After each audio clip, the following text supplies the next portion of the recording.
One of the oldest screen genre is the Western.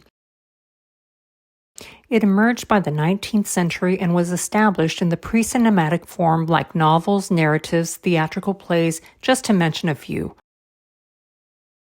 By the time the cinema was invented, the Western was already an established genre, and the introduction of the cinema gave the genre enormous popularity as it supplied movement and exciting visual images to tell our existing stories about westward expansion and conflicts between settlers and Native Americans.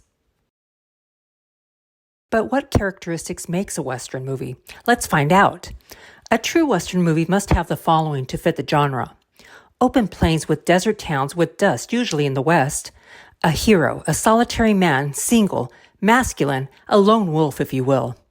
A villain, a main outlaw stealing cattle, robbing banks, or taking over the town, and usually one leader with a quick trigger finger.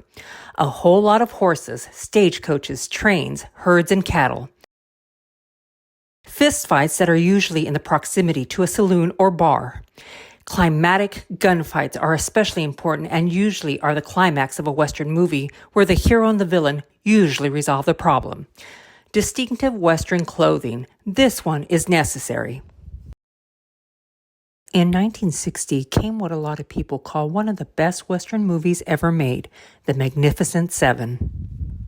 Directed by John Sturges and filmed in Cuernavaca, Mexico, the movie tells the story of 7 gunfighters hired by Mexican farmers in hopes they can help them get rid of their oppressor, Calavera. Calavera is the leader of a band of outlaws that take their food. The 7 gunmen train the villagers to defend themselves and plan a trap to get rid of Calavera. The Magnificent Seven is inspired by acclaimed Japanese action adventure Akira Kurosawa's Seven Samurai, which in turn was influenced by the classic American westerns of John Ford.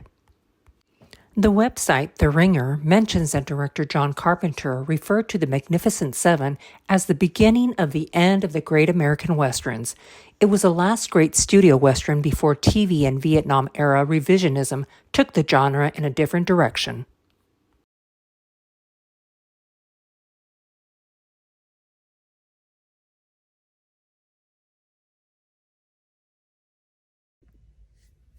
I personally love Westerns. It's all about heroes and doing the right thing. It transports you to a different time.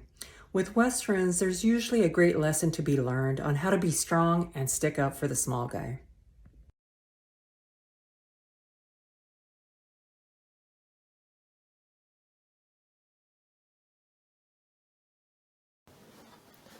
After I saw the movie, I immediately thought to myself, no wonder this genre is dying. I didn't enjoy this movie at all, and I can't imagine why someone would.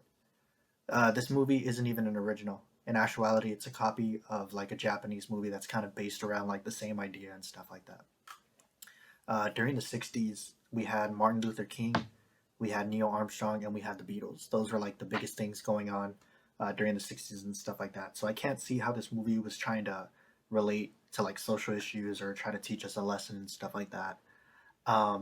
I think it was just entertainment, mediocre entertainment at most. It is true that the Western genre is not as popular as it once was. One of the theories of this happening is that as a new era began, so did big-budget films that use innovative technology and green screens that Western movies simply could not compete with. From The Magnificent Seven came several movie adaptations and other movies inspired by the same. Even now we have a remake of Magnificent Seven that came out in 2016 with Denzel Washington. Because once you've met them, you'll never forget them.